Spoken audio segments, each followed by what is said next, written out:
In this video, we're going to talk about reversing entries. This is another accounting term. Now, for most small companies, what you would do is you would go out and get an insurance policy, okay? And you'd pay on it every 6 months. Now remember, just because you paid for an insurance policy doesn't necessarily mean that it's all going to be used up the very second you pay for it, okay? So it's just like car insurance. You go out and you buy a policy, you pay a 6-month premium. Well, that 6-month premium has value. Now that value, of course, depreciates over time until it's completely gone, but initially it has value. So let's say you were doing your car insurance, you would put up say $500. Let's just say your car insurance was $500 every 6 months.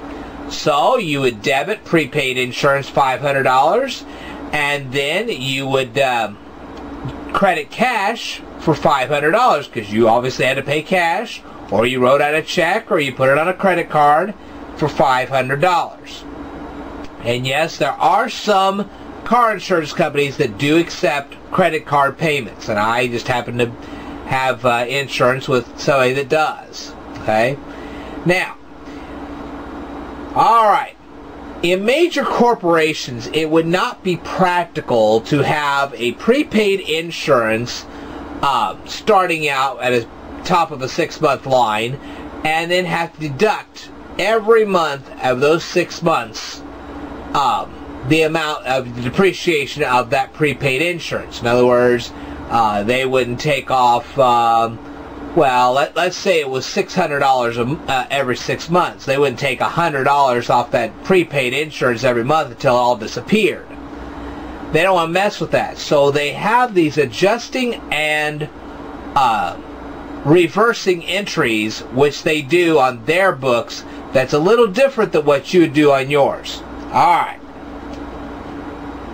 Let's start with an initial reversing entry. It's January 1st. Let's say that this particular company we're working with, it starts its books on January 1st and ends their books on December 31st. Okay, so initially on January 1st, they're going to have a reversing entry.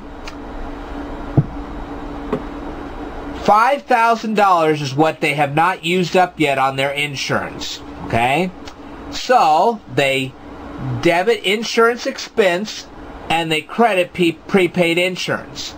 Now, they go out and they buy more insurance. Okay, heavens knows why, but they do. And so they pay $2,000, then another $1,000, another $3,000. Well, all of these numbers right here are credited to cash and debited to insurance expense. Well, $5,000 plus $2,000 plus $1,000 plus $3,000 is $11,000. Now, let's say they used up $3,000 of that insurance from this total right here during the year. So on December 31st, they're going to make an adjusting entry. They're going to credit insurance expense for $8,000, and they're going to debit prepaid insurance for $8,000. Okay? And that $8,000 is what they have left over that has not been used up yet on insurance. Okay? So in other words, their insurance still has some value. It has $8,000 worth of value.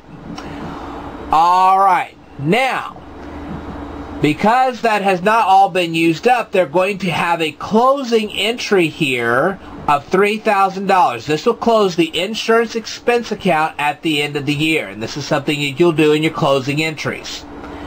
So $3,000 is taken off. That's what's been used in this year-long episode of this corporation's life. And then the other $8,000 is what still has value. So you have an adjusting entry here of $8,000 and a closing entry here of $3,000.